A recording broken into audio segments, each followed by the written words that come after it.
Welcome to Arise Entertainment 360. I'm Duarte Geraldino. And I'm Jessica White. Shannon, LaNier, and Keturah are in Hollywood this week for our special Oscars coverage. And while I'll have a really good live report from the red carpet with Shannon in just a moment, but for now, there's some juicy news. Woo. So people are still buzzing about last night's trip to Shondaland. Yes, the 2 full hours of Black Girl Magic featured the crossover event we've been waiting for. The day Annalise Keating meets Olivia Pope. The crossover picked up roughly 3 months after Olivia's fall from grace in the White House. She's now a college professor, and she gets a surprise visit from Ms. Keating asking for help with her Supreme Court case. She's fighting to reform the justice system. Now, that case is actually the main focus of How to Get Away with Murder Season 4.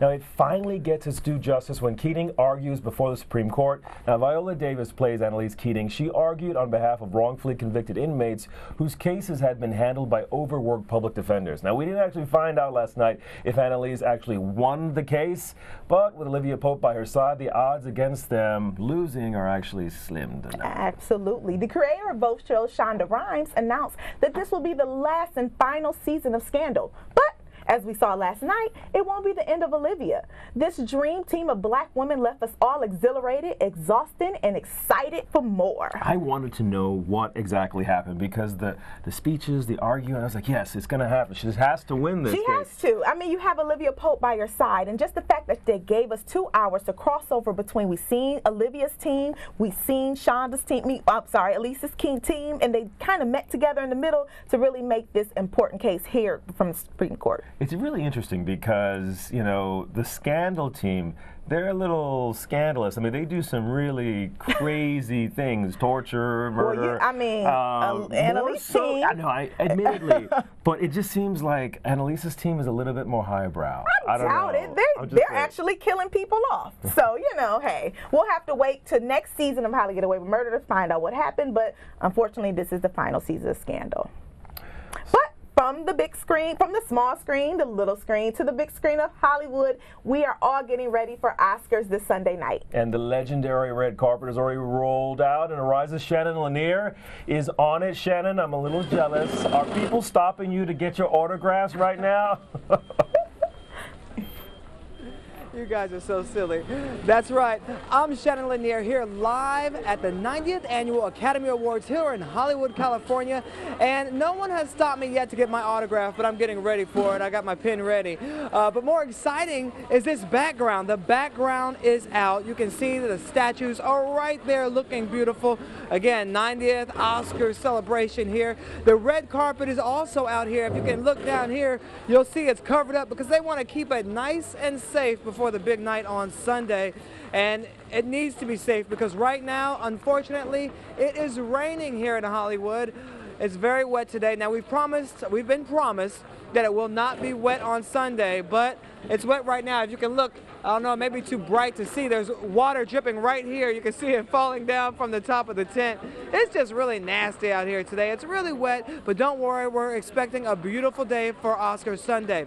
Now, a few other things about this red carpet is that it's been rolled out and is 16,500 square feet here, one of the longest and most popular red carpets in the country. That's because this weekend is a big night here in Hollywood. Now, they're still getting a lot of last-minute details done. They're still setting up, they're still putting up some of the backgrounds and everything. So it's exciting to see what's going on here and what's happening. Jessica, do you have a question? Actually, I do. I hear you talking there. I'll make sure. Yes. Okay, what do you need to know? No, because I do want to know, with Black Panther being so big this year, and we see a lot of the African diaspora in garments, do you think we'll see that trend on the red carpet on Sunday? We're definitely looking to see a lot of people going, Wakanda forever! They'll definitely be doing that. Some of the outfits will be, you know, decked out. You know, this red carpet is one of the most exciting and most anticipated red carpets of the year. And you know that each female that comes down, on average, that her outfit is worth $1.5 million. So if you imagine all the hundreds of people coming down this red carpet, each one of those females outfit could range up to $1.5 million, and a lot of them are even more because you have the jewelry, you have the dress, you have the shoes, all the bling that comes with that outfit. That's a lot of money. The guys, not so much. They need to step it up and keep up with some of these ladies. But you know what? We've been seeing a lot of we've actually been seeing a lot of the African garbs coming down the red carpet at some of the events we've been going to this week. You know, we showed a package yesterday where we were at the Uptown Magazine Honors event where they were honoring black female directors in the industry, and it was so empowering to see them. It was so exciting to see all the work that they've done and to be recognized for the kind of contributions they've made to this country. Now, hopefully we'll get to a point where that will happen every year at the Oscars as well, but we're still working on that. Now, the other event that we've gone to is one of the best events in Hollywood. One of the most anticipated events every year here during Oscar week is the Essence Black Women in Hollywood Luncheon. Now, at this gala, they honor women who are doing extraordinary things, that are leaders and thinkers of great thought, and this industry amazing. We just call it Black Excellence. How about that? That's what it's all about. And at the Essence event, it was all about Black Excellence. So let's take a look. I'm so excited I can't even talk about it. Let's take a look and you'll see for yourselves. We hold each other accountable and we really hold each other. I'm happy to see the brothers here who are like, raise you up. Wakanda forever! Shannon said he wanted to be on my Instagram. It just fell off. Your earring? Tell me about the importance of today's event for you. It's a time to sort of just be here to support all of the Black excellence and women in this country and this culture and our business today. It's wonderful. I got a chance to meet the editor-in-chief of the magazine. I was talking to her for quite some time. It's an honor for me to be here because first and foremost, the men were able to sort of come about and sort of be in the forefront for a very long time, and the women have sort of been there, sort of supporting, you know, and now it's their turn. And I just like to say that, you know, we can be there for each other. We can support each other in every facet, in every way, and always be positive about that. So I'm here always to show that, you know, positivity is the way to go. Always be here to have each other's backs. This is my favorite because it celebrates all this Black beauty and talent, and there's such a camaraderie among the women here. There's no competitiveness, just all love. I love it. Just to be a part of that sisterhood, you know, of girls and women that being celebrated is a true honor. When you come to these events and you see that there's this space that's continuing to push for a platform for women, for Black women to keep growing and changing this world, it lets you know that you're not alone in the journey, you know? So Black women we're just getting started, really. I like that. I think today is such an important day because, like, well, what's happening right now is the Oscars are this Sunday, so there are all of these award shows, and, you know, as we know, there are few people of color that go to all those award shows and, you know, the big ones. And so it's really nice to get to be in a room of people that look like you, that argue, that celebrate you for the long trek to Sunday's Oscar. How does it make you feel to see so much blackness, so much positive Black joy represented in this room? It's a very comfortable feeling, you know, it's the new norm. I mean, I feel like we always have celebrated one another, but it's nice to know that other people get to see us. They get to see us do that because it's always been that way. So we want to show that camaraderie. We want to show that inclusiveness to the world. This new sense of connection that we're having to our culture, this new sense of not African American, but Black people in a global environment achieving high things, right? And doing it on a world stage. We are now starting to bridge the divides, right? And find ways to scale ourselves. Women of color are experiencing a moment in Hollywood. What does that mean to you, and what does the future look like for Black women? Well, it shows that we're being recognized for our talent, recognized for our outspokenness, and it's about time. It's long overdue. One of my favorite artists is Nina Simone, and she would always say, how could I not, as an artist, reflect the time in which I live? Like, I don't know what else to do. And I feel really grateful that I've gotten to work, you mentioned Dear White People, with filmmakers like a Justin Simien who feel the same way. So I've really just been lucky. I've gotten to work with folks like Ryan Coogler and Ava and all those people that really want to make work that doesn't just reflect the time that we live in, but also has the ability to change it, because we see that cultural change precedes political change. So we're in a time when we still, you know, we need everybody in the nation and in the world to know that our lives matter as Black people. And so a film like Black Panther helps that, you know. It doesn't allow us to just be seen, it allows the whole world to see us. You were the first black woman to win an Emmy for comedy writing. I mean, what does that feel like? It feels kind of normal, you know, in a weird way. Because I think God, you know, had ordered my steps to that moment. There's nothing surprising about my life because God had it all planned, and so I just try to always embrace the moment. It's good to see you, and I'm so happy that Get Out is experiencing such an important moment right now and the recognition it deserves. How does that feel? Feels amazing. It feels surreal that a year later it's still, people are still talking about it, still watching it, and I'm just happy for Jordan Peele, man. He's brilliant. He did a great job writing and directing this masterpiece, and I'm excited for us. I saw Wrinkle in Time the other day, and it looks great, and Black Panther. It's just a good time for black filmmakers. I'm from the west side of Chicago, and as a little kid, you watch this stuff, but you never think you'll be a part of that mix. So I think when I get there, I probably won't walk the carpet right away. I'm gonna just stand there and just look, just take it all in. Yeah. I just hope that Get Out wins something. I'm hoping, of course, that Get Out wins something. You know, of course, yes. And next year, Black Panther will take everything. Absolutely. Yes. Have you been to watch the movie? 3 times. And counting. Yeah. What did you think of it? Oh my God, it was amazing. You know, everything about it, the dignity of the characters, even the villain. I mean, you fall in love with everyone. It was the best. I can see it 20 times. The Essence Black Women in Hollywood event, again, was the best event and always is the best event here during Oscars week. Now, if you weren't fortunate enough to hobnob in the room with some of those amazing people like we did, you can catch the full ceremony on the OWN network this Saturday. It's going to be airing at 10 p.m., so make sure you check it out. It is worth it. The speeches are phenomenal, and you will not be sad you missed if you watch. All right, Jessica, how did you guys like it? Speeches, I imagine those acceptance speeches at that particular event were pretty extraordinary. Tell us about them. Oh, it was so powerful to be in that room and to hear all these speeches because you had people like Lena Waithe. Now, she won an award there. She was honored, and she talked about the LGBTQ community and the importance of people coming out to be their true selves and how she struggled with that decision when she was younger and how she faced those awkward issues and wanting to not feel like she was empty, like she was just lost inside, like she was just an outer shell walking through life. And she really talked about her journey and her struggle to come out. And as she's been featured saying her journey on her television show, Master of None, you can see some of that in that show. It was just very comforting to hear her speak. And like Tiffany Haddish, she had the crowd cracking up the entire time she was giving her speech. She was like, I was going to write a poem, but I was like, Tiffany, you ain't no poet. Right. And so she just spoke from the heart, and it was really fun to see her just be herself.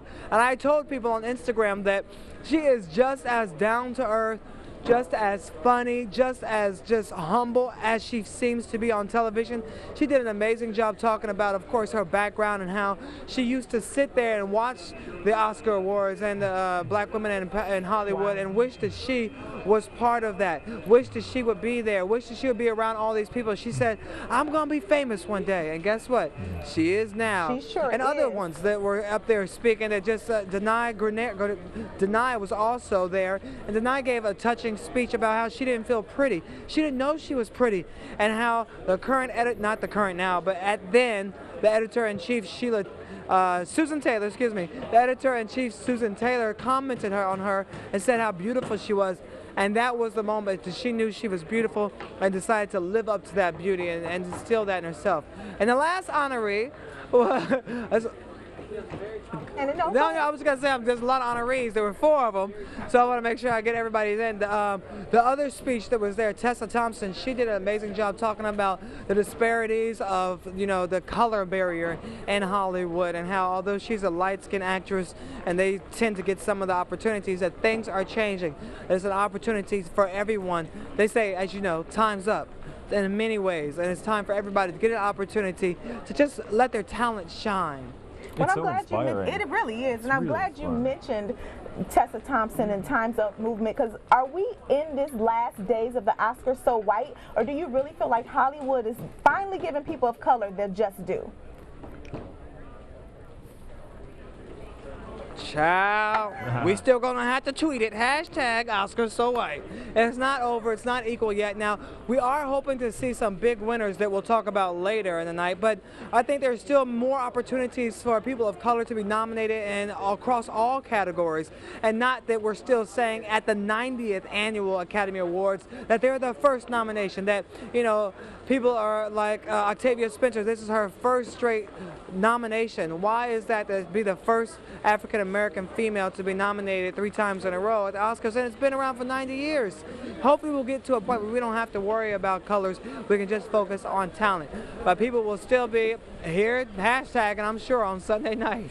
Hey, Shannon, earlier you were talking about that huge price for those dresses, $1 and change million each. It's like a house on your body. Do they actually own those dresses, or are they on loan by designers? I can't imagine someone going to Walmart in a $1-point-something million dress later on. What do you do with it? Come on, Duarte, you know better. They're going to Keturah fittings. They're going to the best people that are making these dresses to fit their bodies specifically, and then they give them back. Now, unfortunately, they don't get to keep most of the dresses most of the time. They just borrow them, they give them back, same with the diamonds. But it's an honor to be able to wear these amazing designers' dresses. It's an honor for the designers to have these celebrities walk on the red carpet with their dresses, and it gives them some recognition. It gives them an opportunity to sell other dresses, to get recognition. Oh, she wore him. Oh, she wore her. And it's just a great opportunity for all around. Everybody benefits. Everybody wins, even us, because we get to look about them all and talk about them all. And of course, on Monday's show, we will be breaking down all the red carpet fashion for our live coverage from LA. Well, don't wait till Monday to let us know what you're going to wear, because you're actually wearing a little cranberry mauve ensemble with your suit jacket. So what are you wearing on Sunday night? I'm trying to give y'all a little color in this rain, but you know what? It's top secret. Keturah and I are making sure. Actually, we haven't decided. We have like 3 more. I have 3 tuxedos. I'm like, which one am I going to wear? I'll put it on social media a little later today, and everybody can go to @Mr. Shannon LaNier and help me pick which tuxedo I should wear, because I don't know. Should I repeat? Should I wear something not many people have seen? Should I do something totally amazing and new? I'm trying to figure it all out. I'm going to come up with something, I promise you, and I hope it's going to be amazing. So stay tuned. I got some surprises for you. Anything from Wakanda land? Are you going to wear any of this wonderful African fashion that's hitting the runways all around the world? A scarf, maybe? You know, I've been wearing Wakanda outfits for the last 2 weeks, so I think I'm out of all my Wakanda attire at this point. You know, at the premiere, I made sure I wear Wakanda head to toe. So I've been promoting ever since, and I'm going to switch it up for the Oscars. Go, you know, formal tuxedo, but you never know. I may have some Wakanda underwear on. You won't be able to see those, but I'll be representing. There you go. Wakanda forever, Shannon.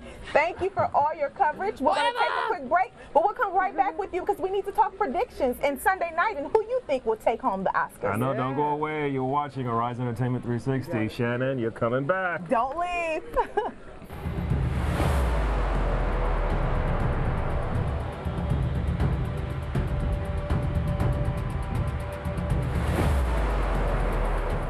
Welcome back to Horizon Entertainment 360. As you can see, I'm Jessica White. And I'm Duarte Geraldino. Now, we are coming to you live from New York, where Shannon and Keturah are not. They are back in Los Angeles for the Oscars. So, Shannon, what's going on over there? I see you taking some selfies. Yes. That's right. I'm here at the Oscars red carpet in Hollywood, California, and the energy here is amazing. Everyone is still getting ready. They're putting up last-minute touches. They're getting the red carpet ready. People are getting ready to run down the red carpet, and it's exciting to see all the people doing their last rehearsals. A lot of people are practicing, getting ready, and I don't know if you guys know this, but I have a guest that's going to join me right now, and it's funny because they have stand-ins, and what they do, people come in and they do auditions, not auditions, but practice and get people ready. And I don't know if she's going to be able to come over here. She's over there talking. But it's exciting to see everyone getting their last minute touches. The media is filling this entire red carpet because this show will air in 225 countries. Here she is. How are you? I'm good. Thank you. Now, earlier I saw you and you had a sign on you that said, who were you at earlier? Because you've been changing names. I know. Mary J. Blige and Selma Hayek, everybody. You've been everybody's, like Zendaya. Dea, what is your name? I'm Louisa Abernathy. Louisa, so you're the real person, Louisa, but you've been Zendaya and Selma and everybody else. I'm a rehearsal actress for this, and I'm an on-camera actress when I'm not doing this. So what have they asked you to do here in preparation for the Oscars? Well, you just come and you interview, because rehearsal actors mainly are rehearsing the show so that when life finally comes, that it looks natural. It was easy. So we just improvise a lot and try to have a little knowledge about the people we're portraying at that time. That sounds very exciting, and it's especially with all this energy. So on Sunday, this carpet will be packed. There'll be a lot of people coming down, and we'll be interviewing people, and she's standing to make sure that the lighting looks good. When we say, how does it feel to be nominated? Oh my goodness, I am so happy. I'm still pinching myself. She is good, isn't she? You are so ready. Thank you so much. Have a good time standing in. We couldn't do it without you. That's true. Okay, bye-bye. That's just one of the things that are going on here, and all the chaos and all the fun. And you know these statues behind me, by the way, $700 per golden statue. What? 24 karat gold, 24 karat magic in the air. Look, I'm not nominated for best song, clearly, but it's exciting to be here. You can, even though it's raining, you can tell we're having fun. Absolutely. And speaking of best song, do you think Mary J is going to take home her first Oscar? Yes, she is. I'm going to go ahead and claim it on her behalf. And that's one of the questions we asked a lot of people at some of the red carpets we've been appearing at. And a lot of her friends and colleagues are all saying, we're rooting for Mary J. Blige to take home best song. I think she's going to do it. So I see you have the gift. You can begin to see into the future. What are the predictions? Who might actually take home these major awards?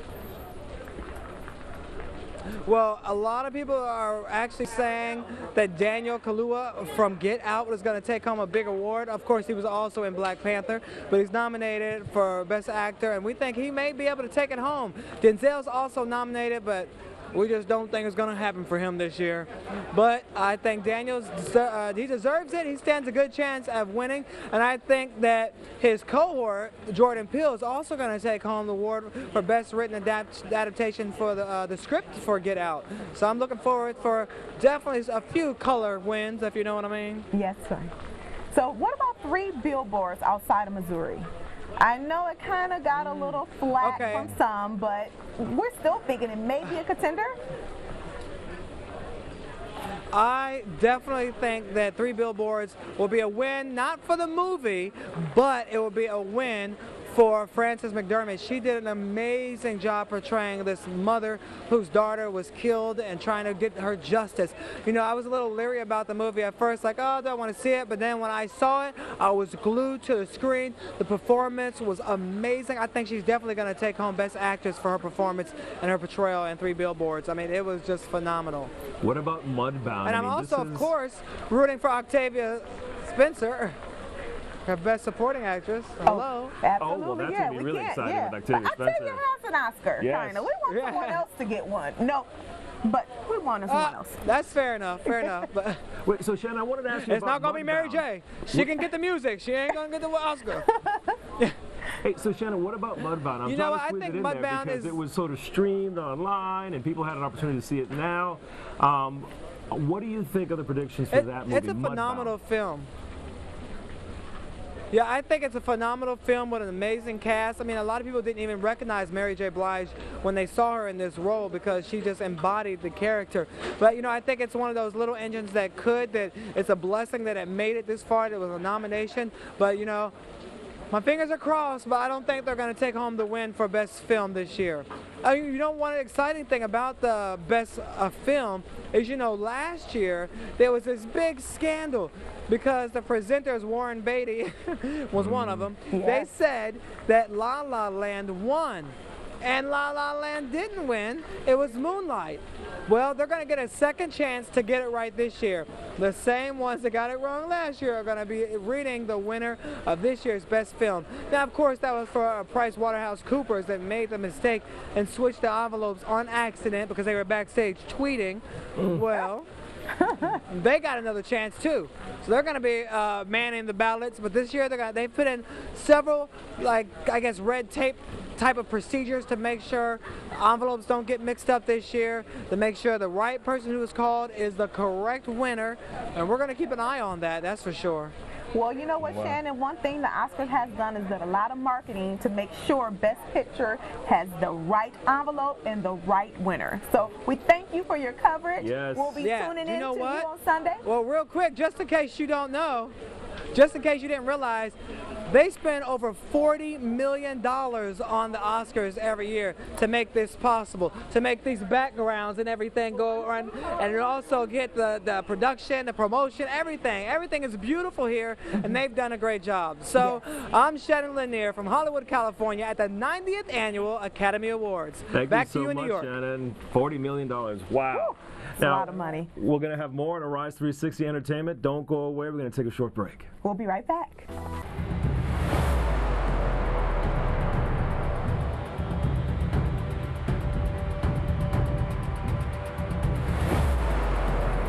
And welcome back to Arise Entertainment 360. So it seems Jay-Z's business hustle is really paying off. Forbes listed him as the top earning hip hop artist of 2018. He actually dethroned Sean Diddy Combs, who came in #1 last year, Jessica. Wow. Well, this is the first time in 7 years Diddy hasn't been placed in first place. Forbes reported that Jay-Z raised his net worth by $90 million in the last 12 months. The Hard Knock Life rapper has reportedly amassed a $900 million fortune. $900 million fortune. $900 million. Kudos to him. Kudos I'm telling you. And what did the song say? What's better than one billionaire? Two. Well, Beyonce's sister says she is no longer interested in the entertainment business. Now, that's what Solange Knowles told Billboard magazine. She's actually on the cover this month. In 2016, she did some interesting stuff, didn't she? She did. Solange went straight to #1 on the 2000 Billboard chart.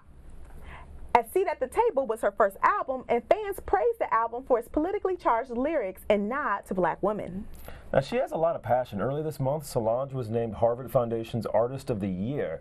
She said she was really honored by that. So that's really exciting for her because she seems so much more politically involved, and she has a social mission. And she always has a following that comes behind her, and they stick with her no matter what. So besides being Beyonce's little sister, she's created her own lane. I know. I mean, so it's kudos hard to you, to Solange. be Beyonce's little sister. I mean, but you can outshine her if you can. Okay. Speaking of outshining, fans are reporting Will Smith sightings in Georgia. The star has been spotted in Savannah for weeks now. That's because of filming his new film, Gemini Man, which already started. Now, Smith confirmed he was in Georgia in a pretty crazy little video. Apparently, he discovered some sand gnats while on location near a marsh. In the video, he says, "Georgia is gorgeous, but, quote, y'all got to do something about these bugs." I don't know. I feel his pain because I've been sort of bitten by bugs on location places. It's a little bit weird. Oh, absolutely. And those gnats in Georgia are just as worse as any other kind of insects anywhere else. So they're going to suck your blood, and I can understand you will. Stay away from it. Stay away from it. Now, do you know the alligator on Lacoste shirts? Well, it's being replaced on some other shirts, but it's for a good cause. The alligator is one of the most recognized logos in the world, and Lacoste is partnering with the International Union for Conservation of Nature to animals that's been threatened by extinction. Yeah, they're trying to save those animals, and the company is actually creating limited edition series of shirts that replace the alligator with depictions of 10 threatened animals. Now, because these animals are endangered, the company is producing a limited number of these polo shirts. So for each animal, it will only produce the number of shirts that corresponds to the number of known members of that species. So for example, since there are only 350 known Sumatran tigers, there will only be 350 tiger logo polo shirts for sale. And sadly, some species only get 30 shirts because there are so few members left. So it's almost like a limited edition shirt that you need to put your hands on if you want to wear it. Yeah, but you can imagine, because there's so few, like the ones that only have 30, those are going to be priced a little bit higher because they're so few. Whereas if you get that tiger shirt, I mean, there's still only 350, and there are millions of Lacoste products out there. So these, whatever money is generated, it's going to go to a good cause. So are you in line for your shirt? I wish I could afford them because I'm afraid they might be really expensive, but really expensive. Christmas is coming. You know? I know. You can ask Jay-Z. He'll help you out. So the man who made green eggs and ham, a meal not to be eaten in a box, or with a fox, nor in a house, and definitely not with a mouse, would have been 114 years old today. We're talking about Dr. Seuss, whose real name was Theodore Geisel, and he is one of the most popular authors of children's books. Yet his first book was rejected 27 times. Fortunately for millions of kids and parents, Geisel did not give up. That's right. Using the pseudonym Dr. Seuss, you got to get one, Jessica. He went on to write and illustrate dozens of successful stories, including the famous Cat in the Hat and Horton Hears a Who. Yes, Thing 1 and Thing 2 will be kept alive, changing bedtimes for generations of families to come. So we're going to be right back with more Arise Entertainment 360. Stay Don't go with anywhere. us. Yes. You know,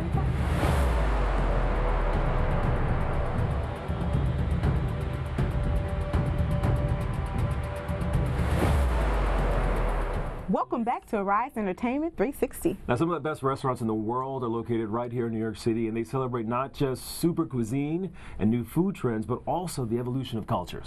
Edward Gomez is the head chef and owner of NOI restaurant in Midtown Manhattan.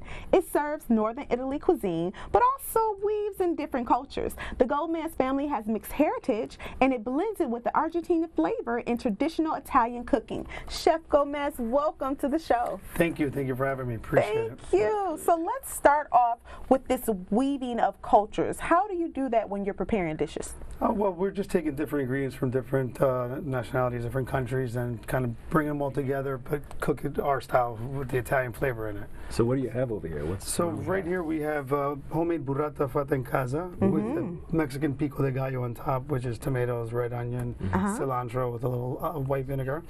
Then we have avocado sliced on the side, so you can blend it all together, and with Portuguese octopus, which is boiled right now and then grilled with a little garlic and oil. Now, burrata's the hot cheese right now, Correct, right? correct. So it's split open. We butterflied it almost. Okay. Very nice. When we make it, it comes out into a ball, and then as we put it open, it makes it all the creamy texture come out. Now, is this a dish that they would normally come to your restaurant and say, I have to have, or is it something that's a signature dish that everyone orders when they come to NOI? It's something, well, we put it on special often. It's on our regular menu because our regular menu hosts mostly Northern and Southern Italian cuisine. But we blend this in the specials, but people come in and ask for this frequently. They're like, oh, do you have the octopus today? Do you have the octopus? I love octopus, but I see you have something else over there with this. Yeah, well, since there's a lot of the changing generations and everybody's culturally mixed and especially diverse in the melting pot of New York, we decided to start making like Italian tacos for when people are in the bar area because they were just getting tired of eating pasta. Italian tacos, but so the Mexicans. It's a Mexican dish completely, but you put your spin on it. Yes, correct. Okay. So normally we do some radicchio and some iceberg lettuce and romaine and shred it up in the bottom. Now, has food gotten a little bit more healthy over the years with the trends? Completely. Well, this is flour-based taco, so that's very corn-based taco. I mean, not a flour-based. So that's really healthy at this point. And then we just grilled mahi-mahi over on top. That's blackened, so it's a little on the peppery side. Now, how did you get into the restaurant business? Is it something you were born into, or was it formal training? I was. Actually, I fell in love with it through the show Cheers when I was growing up. And my family from Argentina was in the restaurant business, but I was supposed to be some sort of doctor or a lawyer, but that never happened. Well, now you're making the world better by your food. Interestingly, so the food in your restaurant, it's sort of like homemade food, sort of like it's inspired by your family recipes. Is that right? Correct. Like Grandma used to make it when you're at home, family dinners, Christmas time, Thanksgiving. We used to make up, eggplant parmesans, eggplant rollatini, the chicken giambotta, which is a blend of with sausage and everything. We have a shot over there with sausage, roasted peppers, roasted potatoes, garlic and oil. And the word giambotta means everything in the fridge that's left over, put it into a pot and mix it in. Oh, we used to call that gumbo. Yes, exactly. It seems like this is a trend where people want food that could be made at home, but they want it in restaurants that are actually just bringing it up a notch. Is this sort of what you guys do? Yes, that's what I think we do. I think we specialize in doing that. So people, even though there are a lot of really good home chefs, home cooks, but when you bring it to the restaurant, it comes out with a little bit of a different flavor because you have more time and you've been doing it so much more frequently. Now, this isn't your first restaurant. This is the Manhattan's newest location that you are opening. It's because we're open 6 years now. Perfect. It's our flagship on 49th and 3rd. A lot of information's on our website too. It's DANOI NYC, so it's DANOI NYC.com. that we do private parties, we do special events, but this is our 8th location. Okay. It's our 4th Denoy, but we have 4 other different types of restaurants as well. So what else you got going on over there? What is and this one is one of our most famed salads, so I figured I'd come out and show it to you. I want to just list all the ingredients because bok choy? No, this is endive. Endive. Okay. Hearts of artichoke, Parmesan Reggiano cheese, or both wedges, oil and lemon dressing, which is easily Can made. you tilt it? I'd love to see a little bit. Okay. So basically, we've mixed in all these ingredients. Hearts of palm, super healthy, and raw California mushrooms, and then you just toss it with a little oil and lemon dressing on top with salt and pepper in it. So as you know, this is Oscars week, and everyone's going to go home and want to have an Oscars party. What should we serve, or what is the main dish you had to serve in the folks? Good. Oh, I would start off with this salad for sure. Okay. And as we spin it over, put a little bit here. And get it right there. Yes. Do you have any more ingredients? Is there a little cheese that goes? Yeah, it goes right on top. Oh, yeah, you want a little Parmesan on yours. A little bit of Parmesan. And that goes right on top for flavor and decoration. And you can spin it around. Okay, so I want to try this. Yes, absolutely. Here you are. Okay, so we have a little salad. What is this called, the salad? Bianca salad, a white salad. A white salad. Because all the ingredients being white and the off-white. It's absolutely delicious. I'm going to try some of this octopus, right? Because this is what... Perfect. So this is grilled, boiled and grilled? Yeah, boiled and grilled. Lovely. Look, he's going to dig right in there. There you go. Dig right in there. It's great. Is it great? And the burrata is homemade, so I would really try that too. Okay. With a little pico de gallo on top. So. Okay, we got to get to these tacos. Yes, if we can. If we can. You make this cheese? Yep. And you sell the cheese by itself? We should, but we have too many restaurants to run that it's hard to create another spin-off of a different type of business, which would be dedicated. So what's the goal for Denoy? What do you see yourself? Do you want to franchise? Do you want to open in different cities? I do it for fun. I love people. I love being able to take care of them. So we're completely ultimate customer service driven, and hospitality is in my blood. I went to Johnson & Wales in Providence, Rhode Island. I've been doing this since I was 12. I'm 42 now. I know I don't look it, but that's... This is fantastic food. Thank you so much for joining us. Thank you for having me. I really appreciate it. I'd love to have you guys as our guests over there anytime. We have to come. We're going to bring Shannon and Keturah. Those are our hosts, and we'll be able to have our own. I'd love that. I'd love that. This is fantastic. All right, thank you so much for joining us. Thank you. We've got a lot more on Arise Entertainment 360. Stick around, and we're getting a little bit more of a taste of Denoy. Hey, we'll be right back.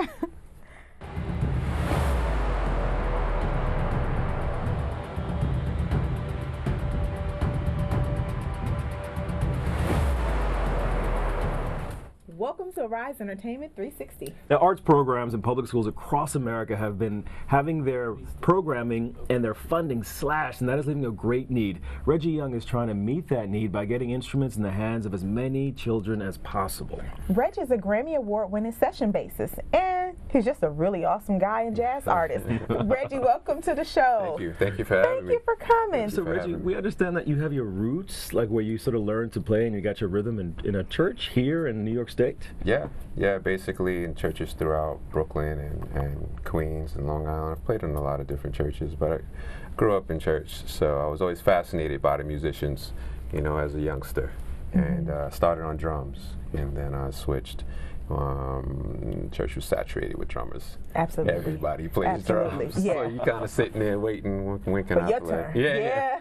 So So, do you think it's important as an artist to know different various musicians and as far as instruments? for like different varieties of music?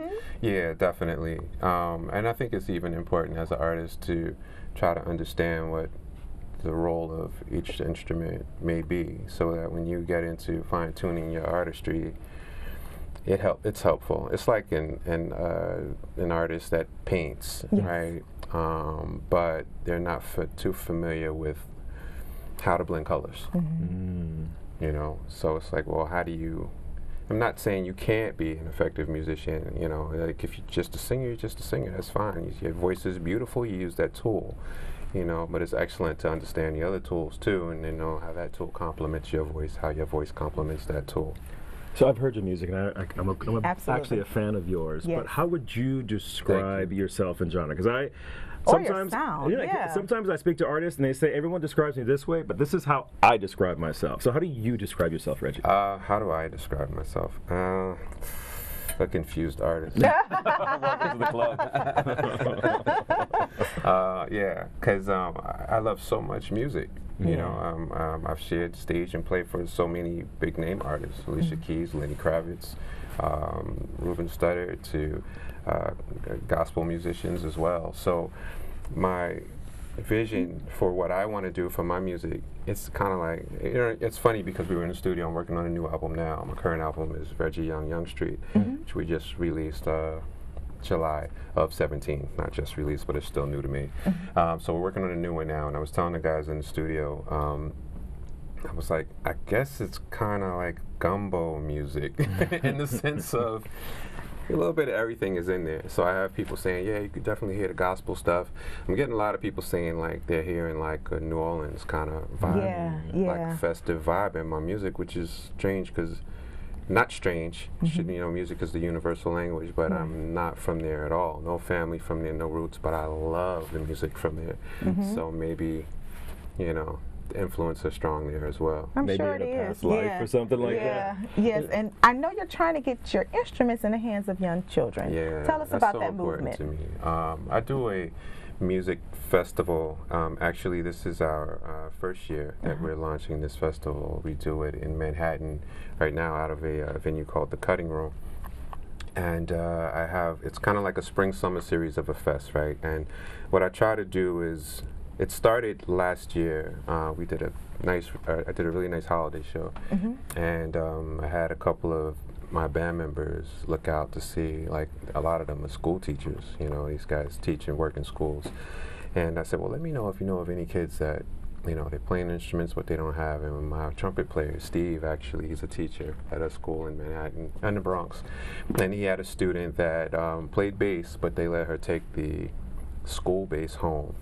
Because she doesn't, you know, she can't, you know, afford a bass. She doesn't have one, but she's a bass player. So what I did was we surprised her at the day of the show and presented her with a bass. It's on my Instagram page and Facebook page. Wow. Like it was powerful. a complete meltdown. This is so exciting. I want everyone to hear your sound and your genius. I want to bid everyone farewell because that's sort of the end of Arise Entertainment 360, and the wonderful Reggie is going to close us out with your latest song, please. Thank you so much. So don't go stick. anywhere. We're going to listen to Reggie, Shannon and Keturah live in LA. So we'll see you next week on Monday. Good day and have a good night.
Thank you.